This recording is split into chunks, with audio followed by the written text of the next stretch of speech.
आता चाललंय उशीरपर्यंत काम. काय झालं, सगळं घरातलं उराकलं अजून तरी भांडी घासायला राहिल्यात. तुम्ही सकाळचा तर व्हिडिओ बघितलाच. आज उशिरा मोटर चालू केली बापूंनी. बापूच उशिरा मार्केटवरून आलं पार 10-10:30 वाजता पट्टी घेऊन. त्याच्यामुळे उशीर झाला आणि मोटरची पाळी पण आमची त्या त्याच्यामुळं पाणीच नव्हतं. काल परवा संध्याकाळी लाईट गेली ती, काल सकाळचं कवा लाईट गेलेली पहाटे 5ला. त्याच्यामुळं काल पाणी नव्हतं म्हणून कपडे धुवायची राहिली. मग स्वयंपाक झाला सगळा. आत्या गेल्या रानात, म्हणल्या थोडीशी कोथिंबीर आणि काढून आणती. आज जायचे आम्हाला भावानगरला. सकाळच्या व्हिडिओमध्ये बघितलं आमचं चाललं होतं माझं ना आत्याचं काय काय आणायचं राहिलेलं सामान संक्रांतीचं. चुडं, पाटल्या, कुठं बांगड्या, खण, हे असं बरंच काय काय. कोण कोण जायचं आहे? हा, कोण कोण? आधी आता बघू कसं कसं होतं या. तुम्हाला अपडेट देईनच मी कसं जातोय कसं काय. आणि गेल्यावरती पण तुम्हाला एक झलक म्हणून आपली आमच्या भावनगरची झलक दाखवीन तुम्हाला. आता काय सगळ्यांना माहितच असेल की. हा, आता भावनगर सगळ्यांना माहितच असेल. हाय बाजार फिजार थोडासा दाखवीन मी. चालल्यात कपडे धुवायची. आता आत्या म्हणल्या पटापटा घरी सारून काढा, वाटाचा झालाय सारून. आता धुणं वाळू घालती, गाईला पान दाखवून खाया टाकते, मग घर सारावती.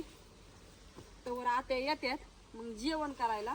आत्याला म्हणलं 100 पेंडी आणा कोथिंबीरीची काढून. बापू हाय तास दार्याव, त्याच्यामुळं बापू काय म्हणलं मी काय काढू लागणार नाही काय नाही. बापूला कटाळा आलाय, 2-3 दिवस झालं मार्केटला जात्यात. सकाळचं लवकरच परत नाही येऊन कोथिंबीर संध्याकाळपर्यंत रोज काढायची, बाजारला जायचं.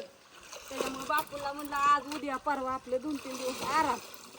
डायरेक्ट गुरुवारीच कोथिंबीर काढायची बाजारला नाही. 2-3 दिवस सण पण आहे त्याच्यामुळं लई टेन्शन नाही घ्यायचं, निवांत राहायचं.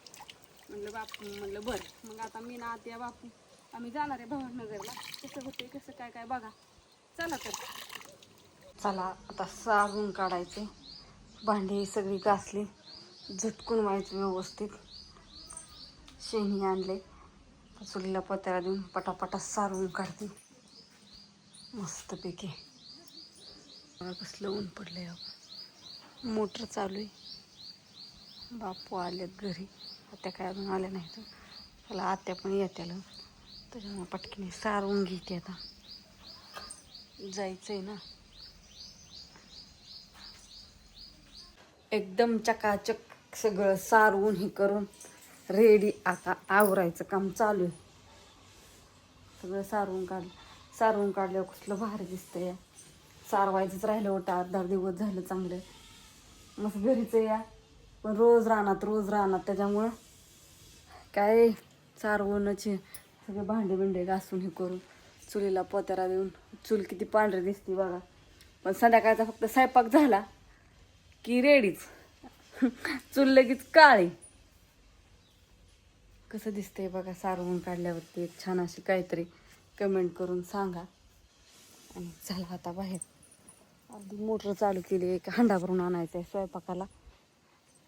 आणि बापू पण आलं तर आणत कोथिंबीर आणून लावली. आता काय आलं नाहीत अजून. आता येस तर माझं काम आवडतंय सगळं. तर बापूंनी कोथिंबीर हो का झाडलं नाही तर साऱ्या दारात राहिला असं वाटायला लागले. 15-20 दिवस झाले तर कुणी राहिलं होतं का नव्हतं का, झाडलं होतं का नव्हतं असं वाटायला लागले. थोडीशी बोरं गोळा करायचे, कोथिंबीर आणून लावली आहे. तर थोडीच न्यायची 100 पेंडी, लई नाही न्यायची. खावा त्यानं मला म्हणते कसं करून ठेवले. बापू इथंच येतं कडवा भिजवतात. म्हटलं मी कडवा भिजवतो तो तुमचं ओराखतंय. म्हटलं मग आत्याला आणायला जायचंय. कुठं गेलं का तिकडं कडवा भिजवायचं चालेल. हांडा आणला असता ह्याता येता तर बरं झालं असतं. सुकतंय ना सगळंच.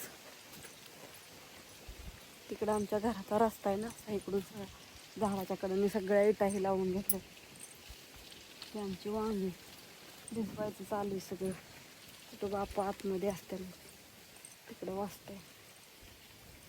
पाणी येत होतं इथं झाडांना लावलं होतं.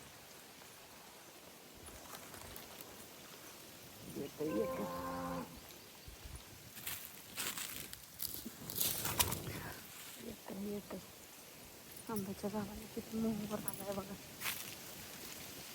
एवढ्या झाडांना सतत मोहर येते सारखा. त्या झाडांना काय येत नाही. इकडचे झाडं अजून बारकी आहेत. इकडून भिजवत आल्यात बापू कडबा. त्या पण आंब्याला काय अजून आलेलं नाही. इकडं बारीक बारीक येतं. पाणी जात नव्हतं. असू द्या. कसा वाटला व्हिडिओ सांगा सगळ्यांना कमेंट करून. बाय सगळ्यांना. शुभ दुपार.